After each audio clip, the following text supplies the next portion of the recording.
बहुत यूज़ किया है। मैं उसके पास पिछले साल गई थी 12वें महीने में मदद मांगने के लिए, जो मेरा 47 नंबर केस है उसके लिए। वो मदद के नाम पे उस बंदे ने मुझे, दीप कंबोज ने, बहुत यूज़ किया है और अभी तक करता रहा है। अभी 16 तारीख को मेरी प्रेगनेंसी रिपोर्ट आई थी, मैं प्रेग्नेंट थी, तो कल उसने समाइल कंबोज और अमन कंबोज और एक उनके साथ कोई बंदा है जो उनके ऑफिस का ही है, मैं वैसे उसे नहीं जानती, उसके साथ आके उन लोगों ने मुझे दवाई दे दी। कल से मेरी मतलब तबीयत ठीक नहीं है, ये मेरी प्रेगनेंसी रिपोर्ट है। मतलब दीप कंबोज ने मदद के नाम पे बहुत यूज़ किया मेरा, बहुत ज़्यादा यूज़ किया और टॉर्चर इतना ज़्यादा किया है जिसकी कोई हद नहीं, लिमिट क्रॉस कर दी उन लोगों ने, इतना मुझे टॉर्चर किया है। विजय कंबोज ने मुझे बहुत कुछ बोला है, गाली गलोच भी उस बंदे ने की है। स्माइल, अमन, एक इनके साथ एक और बंदा है, मुझे बहुत टॉर्चर किया, यहाँ तक कि मेरे ट्रीटमेंट भी चल रहे हैं। जब आपने इसका विरोध किया, हाँ जी, तब उनका क्या रिएक्शन? विरोध किया तो यही है कि नाम है, आप अपना देख लो, कल को पछताओगे अगर सामने अगर आप आते हो तो। फिर मुझे इस बात से डर भी था, भी आम आदमी पार्टी का है, भी कल को मुझे नुकसान पहुंचा सकता है, पर डर के चलते भी फिर कितना टाइम, क्योंकि बिना मेरी परमिशन के इन लोगों ने मुझे दवाई दे दी, बिना मेरी परमिशन के ये लोग सब कुछ करते रहे हैं। दीप कंबोज ने सिर्फ एक कि आपकी माँ और भाई का नाम निकलवा दूंगा, उस केस से नाम निकलवाना तो दूर, उस केस का कभी जिक्र भी नहीं हुआ। उसके पास मेरे कुछ फोटोज हैं जो सही नहीं है। जब आपने आवाज उठाई उसके बाद फिर किस तरह से, कितना आपको जो प्रताड़ित किया गया? मुझे पिछले एक हफ्ते से मेरी वो हालत है जो मैं बता नहीं सकती, मुझे इतना ज्यादा टॉर्चर। और दीप कंबोज, संबाइल, इन लोगों के, मैं अगर इनका फोन भी अगर ना अटेंड करूं तो ये लोग सीधा गंगानगर पहुंचते हैं। 16 तारीख को मेरी रिपोर्ट आई है, 16 तारीख को ये गंगानगर, मतलब मैं अगर इनसे टच में अगर ना रहूं, मैं अगर कोई कार्रवाई करने की कोशिश करती हूँ, फिर ये सीधा गंगानगर आपके घर आ जाएंगे, हम ये कर देंगे, हम वो कर देंगे। आपने बताया 16 तारीख को कौन कौन आया था, बता सकते हैं अभी कौन कौन आया था पर्टिकुलर नाम? मेरे पास एक स्माइल कंबोज और एक दीप कंबोज, वो खुद आए थे? हाँ जी, इनके साथ एक और भी जना था, मतलब वो मेरे सामने नहीं आया। इतनी देर से आप तो शोषण, शारीरिक शोषण कितनी कर रहे हैं? पहला की गल है कि इलेक्शन बाद नहीं, ये इलेक्शनों से बाद की बात है, ये 12वें महीने की बात है। मैडम ये शारीरिक शोषण कितने कर रहे थे? ये गंगानगर, चंडीगढ़, बुलाते थे वहाँ पर चले गए? गंगानगर तो ये आता रहा है, जब इसका मतलब हफ्ते 10 दिन बाद ये बंदा आता रहा है। और चंडीगढ़ ये मुझे लेके गया था, लेके तो इसलिए गया था कि सीएम सर से मिलवाऊंगा आपको, आप एप्लीकेशन देना चाहते हो, और 2 दिन मुझे वहाँ पे रखा, मिलवाया किसी से भी नहीं, ना मेरी कोई आगे एप्लीकेशन गई ना कुछ और, इंक्वायरी के लिए गई थी मैं वहाँ पे। अब क्या लगता है मिलेगा इनसे? उम्मीद करती हूँ मैं। एसएसपी मैडम ने किया शोषण किया, जो कार्रवाई बनती कार्रवाई वो करेंगे। उम्मीद करती हूँ कि कार्रवाई हो इन लोगों की। इतना टाइम तक आपका शोषण होता रहा, इससे पहले आपने आवाज क्यों नहीं उठाई? अगर मैं आवाज उठाती, पर मुझे ये मतलब एक इस बंदे ने बार बार मुझ पे एक दबाव बना के रखा, भी मेरा नाम है, मुझ पे जो 47 नंबर मुकदमा किया गया है वो भी इसी बंदे के 47 नंबर मुकदमा जिसका आपने उल्लेख किया है, उसके बारे में कुछ बताएंगे? वो क्या था, वो कैसे मुकदमा बिल्कुल झूठा मुकदमा है। उसमें मेरी फैमिली को टारगेट किया गया था, मेरी मम्मा को, मेरे भाई को। उसमें ना कोई एविडेंस है ना कुछ और, वो सिर्फ अप्रोच की वजह से हुआ है, वो भी कंबोज नहीं करवाया था। वो भी कंबोज नहीं करवाया? लास्ट में इसने स्वीकार भी कर लिया कि उस टाइम आपको जानता नहीं था, और मेरे पास वो आया था केस के लिए, इस बंदे ने वो केस दर्ज करवाया। उसमें क्या आरोप क्या लगे थे आपको? उसने 420 के हैं कि मैंने उससे 8 लाख रुपए लिए हैं। 8 लाख रुपए अगर उसके पास होते तो वो बंदा मेरे रेंट पे रहता था हमारे घर पे गंगानगर में? गंगानगर उसने फ्लैट लिया हुआ था मेरा, तो 8 लाख वो बोल रहा है कैश लिए हैं मेरे अकाउंट में, तो मेरा पूरा मतलब रेंट भी नहीं आया हुआ। तो पहले पुलिस ने उसमें कोई इंक्वायरी नहीं करी? आप क्या मानते हो कि पुलिस ने भी धक्का किया आपके पास? इस चीज में तो किया है, बिल्कुल किया है। दीप की शय पर भी दीप कम्बोज की शायद। इससे पहले भी किसी एक मुकदमे में इन्वॉल्व रहे हैं आप? 22 नंबर से पहले भी किसी मुकदमे में, जो उसके बारे में? मेरे हस्बैंड के साथ तो चल रहा है, वो तो मेरी लाइफ है। नहीं, उसके यानी जो कंप्लेनेंट है 22 नंबर मुकदमे में, उसके साथ भी कोई? नहीं, ऐसा कुछ नहीं। ਮਾਮਲਾ ਜਿਹੜਾ ਪਿਛਲੇ 2-3 ਦਿਨਾਂ ਤੋਂ ਚੱਲ ਰਿਹਾ ਹੈ, ਗੰਭੀਰ ਮਾਮਲਾ ਹੈ। ਸਾਡੇ ਤੇ ਵੀ ਗੰਭੀਰ ਆਰੋਪ ਲੱਗੇ ਹੈ। ਬਹੁਤ ਸਾਡੇ ਵਾਸਤੇ ਵੀ ਇਹ ਇੱਕ ਵਾਰੀ ਬੰਦੇ ਨੂੰ ਹੁੰਦਾ ਹੈ ਕਿ ਇਹੋ ਜਿਹੇ ਮਸਲੇ ਨੂੰ ਆਪਣੇ ਤੇ ਹੰਡਾਉਣਾ ਇੱਕ ਬਹੁਤ ਹੀ ਮੁਸ਼ਕਲ ਕੰਮ ਹੁੰਦਾ ਹੈ, ਪਰ ਫਿਰ ਵੀ ਮੈਂ ਦਲੇਰੀ ਦੇ ਨਾਲ, ਹੌਸਲੇ ਦੇ ਨਾਲ ਤੁਹਾਡੇ ਸਾਹਮਣੇ ਬੈਠਾ। ਸੁਬਾਹ ਤੋਂ ਲੋਕਾਂ ਦੇ ਵਿੱਚ ਵੀ ਬੈਠਾ, ਇੱਥੇ ਬੈਠਾ, ਮੈਂ ਆਫਿਸ 'ਚ ਬੈਠਾ। ਜਿਹੜਾ ਮਾਮਲਾ ਕੱਲ ਸ਼ੁਰੂ ਹੋਇਆ ਹੈ, ਇਹ ਕੋਈ ਮਹਿਲਾ ਹੈ ਬਬੀਤਾ ਕੁਮਾਰੀ ਗੰਗਾ ਨਗਰ ਤੋਂ, ਜਿਨ੍ਹਾਂ ਵੱਲੋਂ ਇਹ ਸਾਰੇ ਆਰੋਪ ਜਿਹੜੇ ਆ ਉਹ ਲਗਾਏ ਗਏ ਆ। ਇਹਦੇ ਵਿੱਚ ਮੈਂ ਜੋ ਵੀ ਗੱਲ ਕਹਾਂਗਾ ਤੁਹਾਡੇ ਸਾਰਿਆਂ ਦੇ ਸਾਹਮਣੇ, ਕਿਉਂਕਿ ਸਾਰੇ ਲੋਕਾਂ ਨੇ ਸੁਣਨੀ, ਪੰਜਾਬ ਵਾਸੀਆਂ ਨੇ ਸੁਣਨੀ, ਬਹੁਤ ਸਾਰੇ ਚੈਨਲਾਂ ਨੇ ਬਿਨਾਂ ਵਰਜ਼ਨ ਲਏ ਆਪਣੇ ਵੱਲੋਂ ਵੀ ਚਲਾਇਆ, ਕਿਉਂਕਿ ਹਰ ਕਿਸੇ ਨੂੰ ਇਹ ਹੁੰਦਾ ਹੈ ਕਿ ਮੇਰੇ ਵਿਊ ਥੋੜੇ ਜਿਹੇ ਜ਼ਿਆਦਾ ਆ ਜਾਣਗੇ, ਕਿਸੇ ਪੋਲੀਟੀਕਲ ਬੰਦੇ ਦਾ ਨਾਮ ਹੈ ਤਾਂ ਉਹ ਵੀਡੀਓ ਚੱਲਦੀ ਬਹੁਤ ਹੈ, ਤਾਂ ਹਰ ਕਿਸੇ ਨੇ ਚਲਾਈ ਹੋਈ। ਤਾਂ ਮੈਂ ਬੜੀ ਇਮਾਨਦਾਰੀ ਨਾਲ ਤੁਹਾਨੂੰ ਦੱਸਾਂਗਾ, ਕਿਉਂਕਿ ਮੇਰਾ ਪੱਖ ਲੋਕਾਂ ਦੇ ਸਾਹਮਣੇ ਰੱਖਣਾ, ਪੰਜਾਬ ਦੇ ਸਾਹਮਣੇ ਰੱਖਣਾ ਬਹੁਤ ਜ਼ਰੂਰੀ ਹੈ, ਕਿਉਂਕਿ ਮੈਂ ਇੱਕ ਪਾਰਟੀ ਨੂੰ ਰਿਪਰੈਜ਼ੈਂਟ ਕਰਦਾ, ਜਿਸ ਪਾਰਟੀ ਨੇ ਬੜੇ ਮਾਣ ਤੇ ਸਤਿਕਾਰ ਦੇ ਨਾਲ ਆਪਦੇ ਇੱਕ ਵਰਕਰ ਨੂੰ ਟਿਕਟ ਦਿੱਤੀ ਸੀ। ਜੇ ਅੱਜ ਮੇਰੇ ਤੇ ਗੱਲ ਆਈ ਹੈ ਤਾਂ ਉਹ ਮੇਰੇ ਤੋਂ ਪਹਿਲਾਂ ਮੇਰੀ ਪਾਰਟੀ ਤੇ ਗੱਲ ਆਈ ਹੈ, ਜਿਹਦੇ ਨਾਲ ਮੇਰੀ ਪਾਰਟੀ ਦਾ ਅਕਸ਼ ਵੀ ਖਰਾਬ ਹੁੰਦਾ ਹੈ।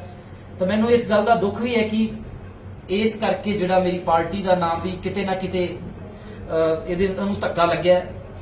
ਪਰ ਇਹ ਜਿਹੜਾ ਮਾਮਲਾ ਹੈ, ਇਹਨੂੰ ਮੈਂ ਤੁਹਾਡੇ ਸਾਹਮਣੇ ਬੜੀ ਇਮਾਨਦਾਰੀ ਨਾਲ ਕੱਲੀ ਕੱਲੀ ਗੱਲ ਸੱਚ ਤੁਹਾਡੇ ਸਾਹਮਣੇ ਤੁਹਾਡੇ ਜਰੀਏ ਲੋਕਾਂ ਤੱਕ ਰੱਖਣਾ ਚਾਹਾਂਗਾ। ਇਹ ਜੋ ਬਬੀਤਾ ਕੁਮਾਰੀ ਹੈ, ਗੰਗਾ ਨਗਰ ਦੇ ਰਹਿਣ ਵਾਲੇ ਹੈ, ਤਾਂ ਇਹਨਾਂ ਵੱਲੋਂ ਇਹ ਮੇਰੇ ਪਿਛਲੇ 5-6 ਮਹੀਨਿਆਂ ਤੋਂ ਸੰਪਰਕ 'ਚ ਆਏ ਹੈ। ਇਹ ਗੱਲ ਸ਼ਾਇਦ ਮੇਰੇ ਘਰੇ ਵੀ ਨਹੀਂ ਪਤਾ ਹੋਊਗੀ, ਕਿਉਂਕਿ ਜਦੋਂ ਕੋਈ ਮਸਲਾ ਖੜਾ ਹੋ ਜਾਂਦਾ ਹੈ ਤਾਂ ਉਹਨੂੰ ਬੰਦਾ ਕਈ ਵਾਰੀ ਉਲਝ ਜਾਂਦਾ, ਉਹਨੂੰ ਸਮਝ ਨਹੀਂ ਆਉਂਦੀ ਕੀ ਕੀਤਾ ਜਾਵੇ। ਤੇ ਪਿਛਲੇ 5-6 ਮਹੀਨਿਆਂ ਤੋਂ ਮੇਰੇ ਸੰਪਰਕ 'ਚ ਆਏ ਹੈ। ਇੱਥੇ ਵਾਰ-ਵਾਰ ਇਸ ਦਫ਼ਤਰ 'ਚ ਵੀ ਵਾਰ-ਵਾਰ ਆਉਂਦੇ ਰਹੇ ਹੈ। ਉਹਦੀ CCTV ਫੁਟੇਜ ਵੀ ਜਿਹੜੀ ਹੈ ਉਹ ਸਾਡੇ ਇੱਥੇ ਮੌਜੂਦ ਹੋਏਗੀ। ਕੰਮ ਵਾਸਤੇ ਨਹੀਂ, ਕਈ ਵਾਰੀ ਮੈਂ ਨਹੀਂ ਹੁੰਦਾ ਸੀ ਤਾਂ ਸਾਰੀ ਦਿਹਾੜੀ ਇੱਥੇ ਆਫਿਸ 'ਚ ਬੈਠੇ ਰਹਿੰਦੇ ਸੀ, ਸਾਰੀ ਦਿਹਾੜੀ ਇੱਥੇ ਬੈਠ ਕੇ ਚਲੇ ਜਾਂਦੇ ਸੀ, ਐਦਾਂ ਦਾ ਵੀ ਇੱਥੇ ਹੁੰਦਾ ਰਿਹਾ। ਤਾਂ ਧੀਰੇ ਇਹਨਾਂ ਨੇ ਫੋਨ ਕਾਲ ਤੇ ਗੱਲਬਾਤ ਜਿਹੜੀ ਹੈ ਉਹ ਬਿਲਕੁਲ ਹੋਣ ਲੱਗ ਗਈ ਸੀ ਇਹਨਾਂ ਨਾਲ। ਪਰ ਜਿਹੜੀ ਬੜੀ ਜ਼ਰੂਰੀ ਗੱਲ ਹੈ, ਜਿਹੜੀ ਬੜੀ ਇੰਪੋਰਟੈਂਟ ਗੱਲ ਹੈ, ਉਹ ਇਹ ਹੈ ਕਿ ਮੈਨੂੰ ਨਹੀਂ ਪਤਾ ਸੀ। ਠੀਕ ਹੈ, ਕਈ ਵਾਰੀ ਅਟਰੈਕਸ਼ਨ ਹੋ ਜਾਂਦੀ ਹੈ, ਕਿਸੇ ਨੂੰ ਵੀ ਹੋ ਜਾਂਦੀ ਹੈ, ਅਸੀਂ ਇਨਸਾਨ ਹਾਂ। ਪਰ ਜਿਹੜਾ ਇਹ ਮਾਮਲਾ ਹੈ, ਇਹਦੇ ਵਿੱਚ ਹੋਇਆ ਕਿ ਇਹਨਾਂ ਨੇ ਜਦੋਂ ਗੱਲਬਾਤ ਹੋਣ ਲੱਗ ਗਈ, 1-2 ਵਾਰੀ ਇੱਥੇ ਇਕੱਠੇ ਵੀ ਹੋਏ, ਤਾਂ ਇਹਨਾਂ ਨੇ ਹਰ ਇੱਕ ਚੀਜ਼ ਦੀ ਰਿਕਾਰਡਿੰਗ, ਹਰ ਇੱਕ ਚੀਜ਼ ਦੀ ਵੀਡੀਓ ਰਿਕਾਰਡਿੰਗ, ਇਹ ਮੈਂ ਤੁਹਾਨੂੰ ਦੱਸਦਾ, ਇਹ ਵੈਲ ਟ੍ਰੇਨਡ ਨੇ, ਇਹਨਾਂ ਨੂੰ ਹਰ ਇੱਕ ਚੀਜ਼ ਦੇ ਬਾਰੇ ਪ੍ਰੋਪਰ ਜਾਣਕਾਰੀ, ਕਿਉਂਕਿ ਇਹਨਾਂ ਨੇ ਬਹੁਤ ਸਾਰੇ ਪੁੱਠੇ ਸਿੱਧੇ ਆਪਰੇਸ਼ਨ ਕੀਤੇ ਹੈ, ਇਹਨਾਂ ਤੋਂ ਕਰਵਾਏ ਗਏ ਆ, ਉਹ ਮੇਰੇ ਕੋਲ ਸਾਰੀ ਡਿਟੇਲ ਹੈ, ਕਿਹਨੇ ਕਰਵਾਏ ਹੈ, ਕਿਸ ਕੰਮ ਵਾਸਤੇ ਕਰਵਾਏ ਹੈ, ਉਹ ਸਾਰੇ ਆਪਰੇਸ਼ਨ ਕਰਵਾਏ ਗਏ। ਤਾਂ ਇਹਨਾਂ ਨੇ ਟਾਰਗੇਟ ਕਰਕੇ ਮੈਨੂੰ ਚੁਣਿਆ। ਉਹਦੇ ਪਿੱਛੇ ਕਿਹਨਾਂ ਲੋਕਾਂ ਦਾ ਹੱਥ ਹੈ, ਬਹੁਤ ਸਾਰੇ ਤਾਂ ਅੱਜ ਲੋਕਾਂ ਦੇ ਸਾਹਮਣੇ ਵੀ ਆ ਚੁੱਕੇ ਆ, ਨੰਗੇ ਹੋ ਚੁੱਕੇ ਆ, ਕਿਉਂਕਿ ਉਹਨਾਂ ਦਾ ਪੂਰਾ ਜ਼ੋਰ ਲੱਗਿਆ ਹੋਇਆ ਹੈ। ਸਵੇਰ ਤੋਂ ਸ਼ਾਮ ਤੱਕ ਉਹਨਾਂ ਦਾ ਇੱਕੋ ਕੰਮ ਹੈ ਕਿ ਦੀਪ ਕੰਬੋਜ ਉਹ ਜੋ ਕਰ ਸਕਦੇ ਆ ਉਹਨਾਂ ਨੇ ਕੀਤਾ ਹੈ, ਕਰ ਰਹੇ ਹੈ, ਕਹਿੰਦੇ ਉਹ ਅਸੀਂ ਪਾਰਟੀ ਦੇ, ਪਰ ਉਹ ਇਸ ਕੰਮ ਤੇ ਲੱਗੇ ਹੋਏ ਆ। ਤਾਂ ਇਸ ਸਾਰੀ ਫਿਲਮ ਦੇ ਪਿੱਛੇ ਜਿਹੜਾ ਹੱਥ ਹੈ, ਮੈਨੂੰ ਲੱਗਦਾ ਉਹਨਾਂ ਦਾ ਹੈ। ਤਾਂ ਮੇਰੇ ਬਾਰੇ ਜੋ ਅੱਜ ਇਹਨਾਂ ਨੇ ਕੱਲ ਜੋ ਬੋਲਿਆ, ਉਹਦੀ ਇੱਕ FIR ਵੀ ਜਿਹੜੀ ਅੱਜ ਗੰਗਾ ਨਗਰ ਦੇ ਵਿੱਚ ਲਾਂਚ ਕਰਵਾਈ ਗਈ ਹੈ। ਪਰ ਇਸ ਤੋਂ ਪਹਿਲਾਂ ਮੈਂ ਤੁਹਾਨੂੰ ਦੱਸ ਦਿਆਂ, ਇਸ ਮਾਮਲੇ ਦੇ ਵਿੱਚ ਮੈਂ ਪਰਸੋਂ ਮਾਨਯੋਗ SSP ਫਾਜ਼ਿਲਕਾ ਜੀ ਨੂੰ ਖੁਦ ਮਿਲਿਆ ਸੀ ਪਹਿਲਾਂ ਜਾ ਕੇ, ਕਿਉਂਕਿ ਮੈਂ ਇੰਨਾ ਕੁ ਪਰੇਸ਼ਾਨ ਹੋ ਚੁੱਕਿਆ ਸੀ, ਟੌਰਚਰ ਹੋ ਚੁੱਕਿਆ ਸੀ। ਮੈਨੂੰ ਕਈ ਵਾਰੀ ਤਾਂ ਐਂ ਲੱਗਦਾ ਸੀ ਕਿ ਜ਼ਿੰਦਗੀ ਖਤਮ ਹੈ, ਮੈਂ ਲੋਕਾਂ ਦਾ ਕੀ ਕਰਾਂਗਾ ਜਦੋਂ ਮੈਂ ਹੀ ਠੀਕ ਨਹੀਂ। ਤਾਂ ਮੈਂ ਇੰਨਾ ਪਰੇਸ਼ਾਨ ਸੀ, ਕਿਉਂਕਿ ਹਰ ਇੱਕ ਕੰਮ ਲਈ ਟੌਰਚਰ ਕੀਤਾ ਜਾਂਦਾ ਸੀ, ਮਿਲਣ ਲਈ ਟੌਰਚਰ। ਜੇ ਇੱਥੇ ਬੈਠਾ ਕਿਸੇ ਦੀ ਸੁਣ ਰਿਹਾ ਤਾਂ ਜੇ ਕਹਿਤਾ ਵੀਡੀਓ ਕਾਲ ਕਰੋ, ਤਾਂ ਜੇ ਨਹੀਂ ਕੀਤੀ ਤਾਂ ਟੌਰਚਰ। ਸਿੱਧਾ ਜਵਾਬ ਹੁੰਦਾ ਸੀ, ਜੇ ਹੁਣੇ ਨਾ ਕੀਤੀ ਤਾਂ ਮੈਂ ਮੇਰੇ ਕੋਲ ਜੋ ਆਡੀਓ ਵੀਡੀਓ ਮੈਂ ਸਭ ਕੁਝ ਡਿਸਕਲੋਜ਼ ਕਰਨਾ। ਹਾਲਾਂਕਿ ਉਹਦੇ ਵਿੱਚ ਕੁਝ ਆਪੱਤੀਜਨਕ ਨਹੀਂ ਸੀ, ਪਰ ਮੈਂ ਜਿਸ ਚੇਅਰ ਤੇ ਬੈਠਾ ਸੀ ਮੈਨੂੰ ਡਰ ਸੀ ਕਿ ਮੈਨੂੰ ਇਹਦੀ ਗੱਲ ਮੰਨ ਕੇ ਕਿਵੇਂ ਨਾ ਕਿਵੇਂ ਇਹਦੇ ਤੋਂ ਖਹਿੜਾ ਛਡਾਉਣਾ ਚਾਹੀਦਾ, ਮੈਨੂੰ ਇਹਦੇ ਨਾਲ ਗੱਲ ਕਰਨੀ ਚਾਹੀਦੀ। ਮੈਂ ਵਾਰ-ਵਾਰ ਗੱਲ ਕੀਤੀ, ਇਹਨੂੰ ਸਮਝਾਉਣ ਦੀ ਕੋਸ਼ਿਸ਼ ਕੀਤੀ, ਇਹਦੀ ਹਰ ਇੱਕ ਗੱਲ ਮੰਨਣ ਦੀ ਕੋਸ਼ਿਸ਼ ਕੀਤੀ ਕਿ ਕਿਵੇਂ ਨਾ ਕਿਵੇਂ ਹੱਲ ਕਰੀਏ। ਪਰ ਲਾਸਟ ਤੇ ਕੀ ਹੋਇਆ, ਇਹਦੇ ਵੱਲੋਂ ਪਿਛਲੇ 20 ਦਿਨਾਂ ਤੋਂ ਮੇਰੇ ਤੋਂ ਮੰਗ ਕੀਤੀ ਜਾ ਰਹੀ ਸੀ ਕਿ ਮੈਨੂੰ ਐਪਲ ਆਈਫੋਨ 14 ਲੈ ਕੇ ਦਿਓ। ਉਹ ਔਨ ਰਿਕਾਰਡ ਹੈ ਮੇਰੇ ਕੋਲ ਸਾਰਾ ਕੁਝ, ਮੈਂ ਹੁਣੇ ਤੁਹਾਡੇ ਸਾਹਮਣੇ ਡਿਸਕਲੋਜ਼ ਵੀ ਕਰਾਂ। ਮੈਂ ਕਿਹਾ ਜੀ ਮੇਰੇ ਕੋਲ ਤਾਂ ਇਦਾਂ ਦਾ ਕੁਝ ਹੈ ਨਹੀਂ, ਮੈਂ ਤਾਂ ਗਰੀਬ ਬੰਦਾ, ਠੀਕ ਹੈ ਮੇਰੀ ਪਾਰਟੀ ਨੇ ਡਿਊਟੀ ਲਾਈ ਹੈ, ਮੈਂ ਤਾਂ ਹੁਣ ਵੀ ਸੇਵਾ ਤੇ ਬੈਠਾ, ਮੇਰਾ ਕੋਈ ਕੰਮ ਨਹੀਂ ਚੱਲਦਾ, ਮੇਰੀ ਕੋਈ ਤਨਖਾਹ ਨਹੀਂ ਲੱਗੀ। ਜਿੰਨੇ ਕੁ ਜੋਗਾ ਮੈਂ ਆਪਦੇ ਪਰਿਵਾਰ ਨਾਲ ਉਹਨਾਂ ਦੀ ਸਹਾਇਤਾ ਦੇ ਨਾਲ ਮੈਂ ਕਰ ਰਿਹਾ। ਤਾਂ ਇਹਨੇ ਵਾਰ-ਵਾਰ ਉਹਦੀ ਮੰਗ ਕੀਤੀ, ਮੈਂ ਬੜੀ ਮੁਸ਼ਕਿਲ ਨਾਲ ਮਿਹਨਤ ਤਰਲਾ ਕਰਕੇ ਮੈਂ ਬੜੀ ਮੁਸ਼ਕਿਲ ਨਾਲ ਖਹਿੜਾ ਛਡਾਇਆ ਕਿ ਮੇਰੇ ਕੋਲ ਪੈਸੇ। ਤਾਂ ਉਹਦੇ ਵਾਸਤੇ ਵੀ ਇਹਨੇ ਬਹੁਤ ਟੌਰਚਰ ਕੀਤਾ ਕਿ ਜੇ ਤੁਸੀਂ ਨਾ ਕੀਤਾ ਤਾਂ ਮੈਂ ਮੀਡੀਆ ਦੇ ਵਿੱਚ ਆਉਂ। ਵਾਰ-ਵਾਰ ਕਿਹਾ ਗਿਆ ਭੰਡਾਰੀ, ਨਰੂਲਾ, ਮੈਂ ਇਹਨਾਂ ਦੇ ਨਾਮ ਲਵਾਂਗਾ ਕਿਉਂਕਿ ਇਹ ਸਾਰੀਆਂ ਚੀਜ਼ਾਂ ਰਿਕਾਰਡ ਨੇ ਕਿ ਜੇ ਤੁਸੀਂ ਨਾ ਕਰੋਗੇ, ਸਾਰੇ ਮੇਰੇ ਸੰਪਰਕ 'ਚ ਹੈ, ਇਹ ਸਾਰਿਆਂ ਨੇ ਮੈਨੂੰ ਕਿਹਾ ਕਿ ਤੂੰ ਸਾਡੇ ਨਾਲ ਆ ਜਾ, ਅਸੀਂ ਤੇਰੀ ਸਾਰੀ ਮਦਦ ਕਰਾਂਗੇ, ਤੂੰ ਬਸ ਬੋਲਣਾ ਹੈ ਮੀਡੀਆ ਅੱਗੇ ਬੈਠ। ਤਾਂ ਮੈਨੂੰ ਵਾਰ-ਵਾਰ ਇਸ ਗੱਲ ਤੇ ਡਰਾਉਣ ਦੀ ਕੋਸ਼ਿਸ਼ ਕੀਤੀ ਗਈ। ਤਾਂ ਮੈਂ ਡਰਿਆ ਵੀ, ਮੈਨੂੰ ਲੱਗਿਆ ਕਿ ਮੇਰਾ ਨੁਕਸਾਨ ਹੋ ਰਿਹਾ, ਮੈਂ ਕਿਵੇਂ ਨਾ ਕਿਵੇਂ ਇਹਦੀ ਗੱਲ ਮੰਨ ਕੇ ਇਹਨੂੰ ਸੈਟੀਸਫਾਈ ਕਰਾਂ। ਹੁਣ 3-4 ਦਿਨ ਪਹਿਲਾਂ ਤੋਂ ਫੇਰ ਉਹੀ ਕੁਝ ਵੱਖ-ਵੱਖ ਚੀਜ਼ਾਂ ਦੀ ਮੰਗ। ਹੱਦ ਉਦੋਂ ਹੋ ਗਈ ਜਦੋਂ ਇਹਨੇ ਮਿਲਣ ਵਾਸਤੇ ਕਿਹਾ, ਮੈਂ ਕਿਹਾ ਮੇਰੇ ਕੋਲ ਟਾਈਮ ਨਹੀਂ, ਮੈਂ ਨਹੀਂ ਆ ਸਕਦਾ, ਮੈਂ ਬਿਜ਼ੀ। ਤਾਂ ਇਹਨੇ ਗੱਡੀ ਚੱਕੀ, ਰਾਤ ਨੂੰ ਮੇਰੇ ਪਿੰਡ ਪਹੁੰਚ ਗਈ, ਘਰ ਜਾ ਕੇ ਗੇਟ ਖੜਕਾਏ, ਰਾਤ ਨੂੰ 12-1 ਵਜੇ ਦਾ ਟਾਈਮ, दारू ਪੀ ਕੇ ਉੱਥੇ ਜਲੂਸ ਕੱਢਿਆ ਪੂਰਾ ਜਿੰਨਾ ਇਹ ਕਰ ਸਕਦਾ। ਮੈਨੂੰ ਡਰ ਹੋ ਗਿਆ, ਮੈਂ ਮੁੰਡੇ ਭੇਜੇ ਉਸ ਤੋਂ ਬਾਅਦ ਆਪਦੇ, ਮੈਂ ਕਿਹਾ ਯਾਰ ਕਿਵੇਂ ਮਰਜ਼ੀ ਇਹਦੇ ਨਾਲ ਗੱਲ ਕਰੋ ਵੀ ਕੀ ਪ੍ਰੋਬਲਮ ਕੀ ਹੈ, ਵੀ ਅਸੀਂ ਜਦੋਂ ਤੇਰਾ ਕੁਝ ਮਾੜਾ ਨਹੀਂ ਕਰਿਆ, ਤੇਰੇ ਨਾਲ ਕੋਈ ਗੱਲ ਨਹੀਂ, ਠੀਕ ਹੈ, ਜੇ ਗੱਲ ਹੁੰਦੀ ਹੈ ਤਾਂ ਤੇਰੀ ਕੰਸੈਂਟ ਨਾਲ ਹੁੰਦੀ ਹੈ, ਉਹ ਵੀ ਆਪਣੇ ਕੋਲ ਔਨ ਰਿਕਾਰਡ ਹੈ। ਤਾਂ ਇਹਨਾਂ ਨੇ ਜਦੋਂ ਜਾ ਕੇ ਗੱਲ ਕੀਤੀ, ਕਹਿੰਦੇ ਵੀ ਦਿੱਕਤ ਕੀ ਹੈ, ਮਸਲੇ ਦਾ ਹੱਲ ਕਿਵੇਂ ਕਰੀਏ, ਵੀ ਕਿਉਂ ਤੁਸੀਂ ਬਿਨਾਂ ਗੱਲ ਤੋਂ ਪਰੇਸ਼ਾਨ ਕਰ ਰਹੇ ਹੋ। ਤਾਂ ਉਹਨੇ ਕਿਹਾ ਕਿ ਮੈਨੂੰ 30 ਲੱਖ ਰੁਪਈਆ ਚਾਹੀਦਾ ਹੈ ਜੇ ਜਾਨ ਛਡਾਉਣੀ ਹੈ ਤਾਂ ਮੇਰੀ। ਇਹਦੀ ਮੈਂ ਕਲਿੱਪ ਤੁਹਾਨੂੰ ਥੋੜੀ ਜੀ ਸੁਣਾ ਦਿੰਨਾ, ਬਾਕੀ ਜਿਹੜੀ ਹੈ ਉਹ ਮੈਂ ਤੁਹਾਨੂੰ ਬਾਅਦ ਚ ਸੈਂਡ ਕਰ ਦਿਆਂਗਾ, ਤੁਹਾਡੇ ਰਿਕਾਰਡ ਚ ਰਹੇਗੀ। ਤਾਂ ਮੈਂ ਇਹ ਕਲਿੱਪ ਤੁਹਾਨੂੰ ਸੈਂਡ ਕਰ ਦਿੰਨਾ, ਸੁਣਾ ਦਿੰਨਾ ਤੁਹਾਡੇ ਸਾਹਮਣੇ। ਇਹ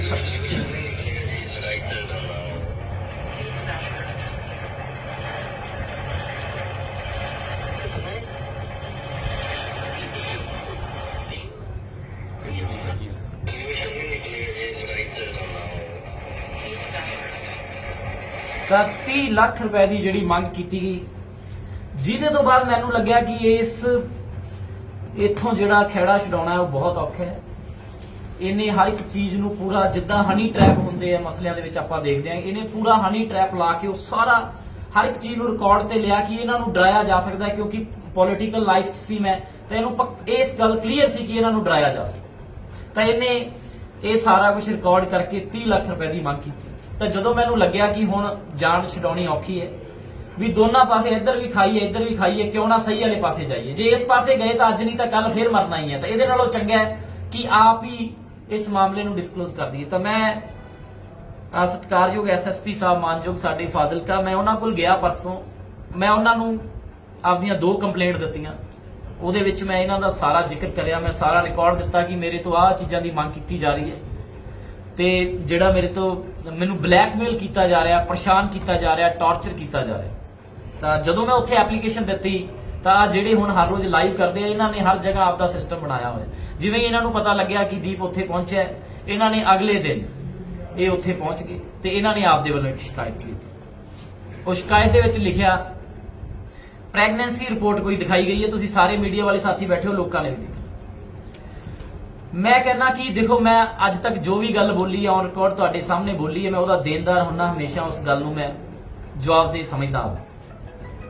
ਇਹੋ ਜਿਹਾ 1% ਵੀ ਕਿਤੇ ਸ਼ੋ ਹੋ ਜੇ ਤਾਂ ਲੋਕਾਂ ਦੀਆਂ ਜੁੱਤੀਆਂ ਤੇ ਮੇਰਾ ਸਿਰ ਜੇ ਸਾਬਤ ਹੋ ਜੇ, ਜਾਂ ਇਦਾਂ ਦਾ ਕੁਝ ਹੋਇਆ ਵੀ ਹੋਵੇ ਵੀ ਜਿਹੜਾ ਇਹਨੇ ਕਿਹਾ ਵੀ ਮੇਰੇ ਨਾਲ ਆ ਹੋਇਆ, ਰੇਪ ਹੋਇਆ ਤੇ ਮੈਂ ਪ੍ਰੈਗਨੈਂਟ ਸੀ ਤੇ ਮੇਰੇ ਨਾਲ ਆ ਕੇ